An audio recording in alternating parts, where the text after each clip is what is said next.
Namaskar, Devendra Fadnavis ji. Thank you for finding time to speak to us despite a busy schedule. नमस्कार। The new Indian express की ओर से Mumbai dialogue ये बहुत ही शानदार और अच्छा कार्यक्रम मुंबई में आयोजित किया गया है। इसकी मुझे बहुत बहुत खुशी है और मैं द न्यू इंडियन एक्सप्रेस को बहुत बहुत बधाई देता हूं। वास्तविकता में इस कार्यक्रम में मैं आना चाहता था, किंतु 20 तारीख को वर्धा में स्वयं प्रधानमंत्री जी एक बहुत बड़ा कार्यक्रम कर रहे हैं और उसमें उपस्थित रहना मेरे लिए एक प्रकार से अनिवार्य भी है और आवश्यक भी है, इसलिए मैं इस कार्यक्रम में नहीं आ पाया। लेकिन यह कार्यक्रम मुंबई में इंफ्रास्ट्रक्चर हो, इन्वेस्टमेंट हो, विकास हो, इन सारी चीजों के ऊपर एक बृहद चर्चा के रूप में सामने आने वाला है। और मुझे यह भी पता चला है कि कई बैंकर्स भी इस कार्यक्रम में सम्मिलित हुए हैं। तो जो लोग कार्यक्रम में सहभागी है, सभी को मैं बहुत बहुत शुभकामनाएं देता हूं। आप सभी का मुंबई में मैं बहुत स्वागत भी करता हूं। आप सभी जानते हैं कि मुंबई एक प्रकार से हमारी आर्थिक राजधानी तो है ही, लेकिन साथ साथ टेक्नोलॉजी की भी राजधानी है, फिनटेक की भी राजधानी है, एंटरटेनमेंट की भी राजधानी है। तो ऐसे हमारे मुंबई में, हमारे फाइनेंशियल, कमर्शियल, एंटरटेनमेंट कैपिटल में और टेक्नोलॉजी कैपिटल में आप सभी का मैं बहुत बहुत स्वागत करता हूं। और मुझे विश्वास है कि मुंबई डायलॉग के माध्यम से एक साझी सोच उभरेगी और इस सोच को आप अगर मेरे कार्यालय के साथ साझा करेंगे तो मैं निश्चित रूप से इस सोच को आगे ले जाने के लिए प्रयास करूंगा। मैं फिर एक बार आप सभी का बहुत बहुत स्वागत करता हूं।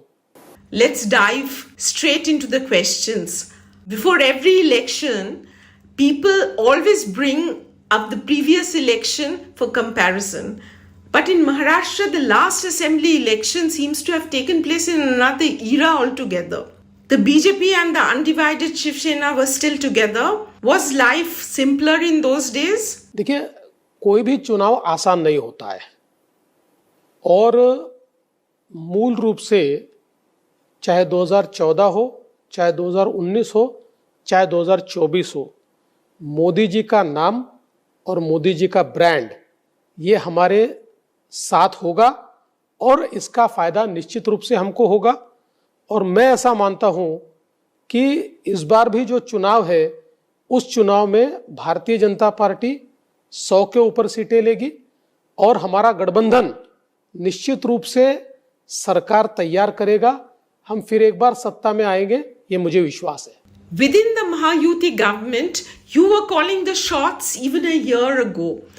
Not that you are not doing it anymore, but the perception is a little different. Even in Delhi, there is a greater sense of being in a coalition government. Under these circumstances, what is the roadmap the BJP is offering to the state of Maharashtra?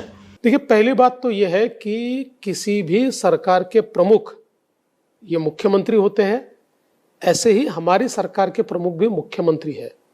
जहां तक मेरा सवाल है, जिस दिन इस सरकार में मैं शामिल हुआ, उस दिन जो मेरा ओहदा था, आज भी मेरा वही ओहदा है। आज भी जितना उस समय मैं कमांड करता था, उतना आज भी मैं कमांड करता हूं, क्योंकि एक म्यूचुअल रिस्पेक्ट मुख्यमंत्री जी में और मुझ में है। मैं हमेशा ये मानता हूं कि मुख्यमंत्री सरकार के प्रमुख होते हैं, इसलिए जो वो निर्णय लेते हैं, मैं उस निर्णय के पीछे खड़ा होता हूं। मुख्यमंत्री जी को पता है कि एक लंबा अरसा मैंने महाराष्ट्र चलाया है, इसलिए मैं जब भी कोई सलाह देता हूं या कोई निर्णय के लिए कहता हूं तो वो कभी टालते नहीं, वो निर्णय वो करते हैं। तो बहुत ही म्यूचुअली हम लोग इस सरकार को चला रहे हैं। और साथ साथ आप अगर देखेंगे तो पिछले 2-2.5 सालों में जिस गति से हमने विकास किया है, 14 से 19 की मेरी सरकार में जो मैंने प्रोजेक्ट शुरू किए थे और जो बीच की महाविकास आघाड़ी की सरकार में करीब करीब बंद थे, उन सारे प्रोजेक्ट्स को हमने तेजी से समाप्त करना शुरू कर दिया। मुंबई का कोस्टल रोड आप देख रहे हैं, आप लोग उस पर ट्रैवल कर पा रहे हैं, अटल सेतु में आप ट्रैवल कर पा रहे हैं, मुंबई की मेट्रो में आप ट्रैवल कर पा रहे हैं। मुंबई का नया एयरपोर्ट शायद अगले महीने उस पर टेस्ट फ्लाइट उतर जाएगी और उसके 2-3 महीने में वो शुरू हो जाएगा। अभी वाढवण का नया पोर्ट जो जेएनपीटी जो देश का सबसे महत्वपूर्ण पोर्ट है उससे भी 3 गुना बड़ा है, जो भारत को एक नई लीग में ले जाएगा और दुनिया के 10 बड़े पोर्ट में पहली बार भारत का पोर्ट आएगा। ऐसे पोर्ट का भूमि पूजन हमने कर लिया है। मैं गिनवाता रहूंगा लेकिन ये लिस्ट खत्म नहीं होगी। तो देखिए, ये सरकार ने जो काम किया है वो काम मैं ऐसा मानता हूं बहुत बड़ा है, बहुत ऐतिहासिक है। During a recent visit here, Rahul Gandhi again raised his party stand on the caste census. Now the RSS and BJP too is softening its stand on it. What would be your take on the issue? Does the Maratha agitation in particular hold lessons for the rest of India? देखिए, पहली बात तो यह है कि जातिगत जनगणना को हमारा कभी भी विरोध नहीं था, आज भी नहीं है। हम केवल इतना ही कहना चाहते कि जातिगत जनगणना का उपयोग ये जो समाज, जो जातियां पीछे रह गई है, जो पिछड़ी है, उनको सामने ले जाने के लिए होना चाहिए।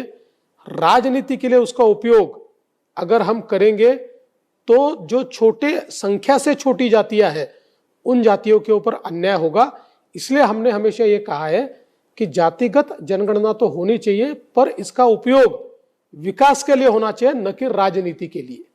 और मैं ऐसा मानता हूं कि मराठा आंदोलन का जहां तक सवाल है तो हमारी सरकार ने हमेशा इस आंदोलन को तवज्जो दी है।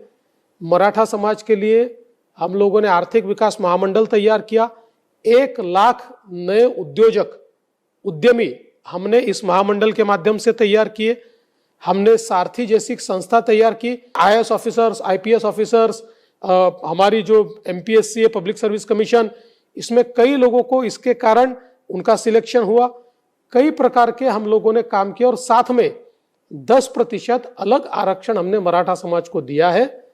मैं ऐसा मानता हूं कि मराठा समाज के लिए जितना कार्य महाराष्ट्र में हमारी सरकार ने किया है किसी और ने नहीं किया है। हाँ, ये बात और है कि हमारे विरोधी इस मुद्दे को जीवित रखना चाहते, इस मुद्दे पर समाज को बांटना चाहते, समाज में दूरियां तैयार करना चाहते, मराठा समाज और ओबीसी समाज एक दूसरे के साथ झगड़े, इस प्रकार का प्रयास उनका चल रहा है। लेकिन मैं महाराष्ट्र को जानता हूं, महाराष्ट्र के मन को जानता हूं।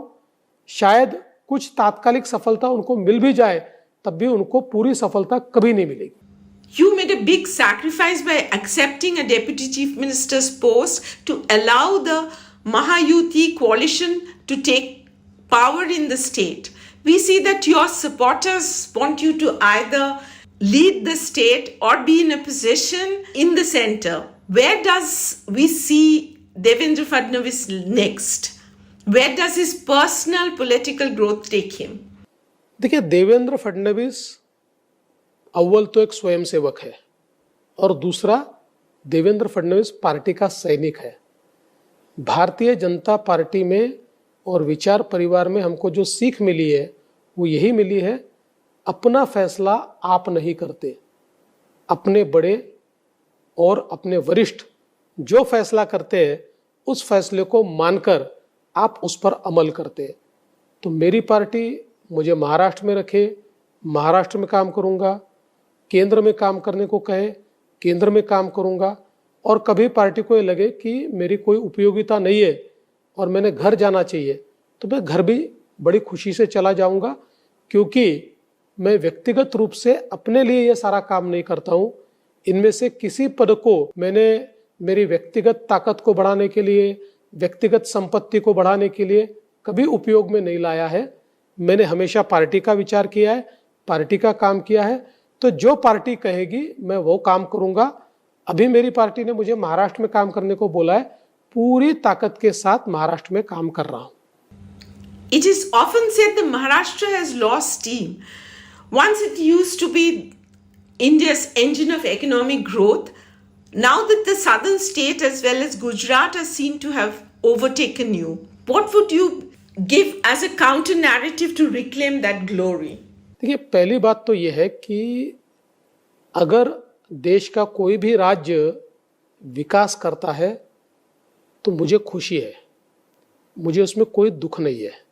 एक हेल्दी कंपटीशन है। मैं ऐसा मानता हूं कि एक कॉम्पिटिटिव फेडरलिज्म है। सारे राज्य अगर आगे जाएंगे तो देश आगे जाएगा। लेकिन ये कहना कि महाराष्ट्र पिछड़ रहा है और बाकी राज्य आगे जा रहे हैं, ये गलत है। क्योंकि आज भी आप देखिए, $1 ट्रिलियन इकोनॉमी की ओर जब हमने हमारा ट्रैवल चालू किया तो कई राज्यों ने घोषणा की कि वो भी $1 ट्रिलियन इकोनॉमी तक जाना चाहते। लेकिन आज $1 ट्रिलियन इकोनॉमी की ओर सबसे तेजी से बढ़ने वाला महाराष्ट्र है। हमने इस साल ½ ट्रिलियन को पूरा कर दिया है। हमारे से पीछे जो राज्य है वो अभी 0.3 पर ही है, तो हमारे से बहुत पीछे। तो by share size of budget Maharashtra सबसे बड़ा बजट या सबसे बड़े अर्थव्यवस्था है, सबसे बड़ी जीडीपी हमारी है, जीएसडीपी हमारी है, तो वहां पर भी महाराष्ट्र का कोई मुकाबला नहीं है। और एक सबसे बड़ा इंडिकेटर मैं बताना चाहता हूं कि जो एफडीआई देश में आता है, पिछले 2 सालों में हम लीडिंग तो रहे। इस साल ये स्थिति है कि देश में जितना एफडीआई आया है उसमें से 52% एफडीआई अकेले महाराष्ट्र में आया है। 48% बचे हुए सब राज्यों को मिलाकर मिला है। तो यही महाराष्ट्र की ताकत दिखाता है। आज चाहे वो इंफ्रास्ट्रक्चर का क्षेत्र हो, मैं आपको दावे से कहता हूं कि 2018 में एक रिपोर्ट ड्वाइच बैंक ने उस समय प्रकाशित की थी और उस समय देश में जितने बड़े इंफ्रास्ट्रक्चर प्रोजेक्ट चल रहे थे उसमें से 49% इंफ्रास्ट्रक्चर प्रोजेक्ट अकेले महाराष्ट्र कर रहा था। आज भी आप अगर इस प्रकार का सर्वे करेंगे तो मैं ये मानता हूं कि कम से कम 40% देश के बिग इंफ्रास्ट्रक्चर प्रोजेक्ट्स आपको महाराष्ट्र में मिलेंगे। तो महाराष्ट्र पिछड़ रहा है, ये बात गलत है। और राज्य भी प्रयास कर रहे हैं, आगे आ रहे हैं। कुछ राज्य अलग अलग क्षेत्रों में अच्छा काम कर रहे हैं। मुझे लगता है कि एक भारतीय होने के नाते मैंने इस पर खुशी जतानी चाहिए। थैंक यू, धन्यवाद।